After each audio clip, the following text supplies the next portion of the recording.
ধরে চলে আসতে পারে।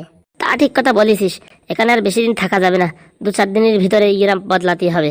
ওই ছেলেটা যে বললো, ওর কথা শুনে আমার তো মনে হলো সত্যি সত্যি ব্যাপার। কিন্তু আমরা যে এত ভিতরে থাকি, এই খবর পাওয়া তো চারটিখানি ব্যাপার না।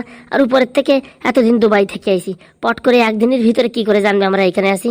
সেটাও তো কথা, কিন্তু তোমার যা বউ, ও বলা যায় না। বিড়ালের নাকে যে গন্ধ আছে তার থেকে বেশি গন্ধ। এই কুকুরের মতন সুরসুর সুরসুর করে কেন খুঁজতে খুঁজতে চলে আসতেই পারে। এক গ্রামে বেশি দিন থাকা যাবে না।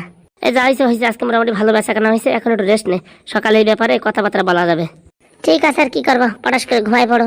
চল চল, তাড়াতাড়ি চল।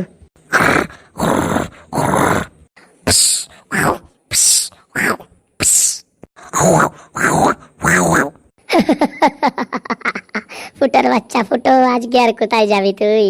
হাগুর বাচ্চা হাগু, তোকে আজকে চটকাই দেবো হাগু। আমার নাম শাকচুন্নি।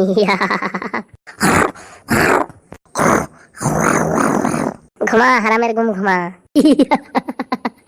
1 কোটি টাকার লটারি আজকে আমার নামে লেখা।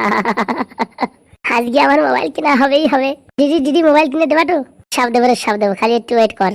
এক্ষুনি হাগু আর ফুটো অজ্ঞান হয়ে যাবে। এই নাক বন্ধ করে থাক, নাকি এই অজ্ঞান হওয়া ওষুধ গিলে কিন্তু তোরাও অজ্ঞান হয়ে যাবি।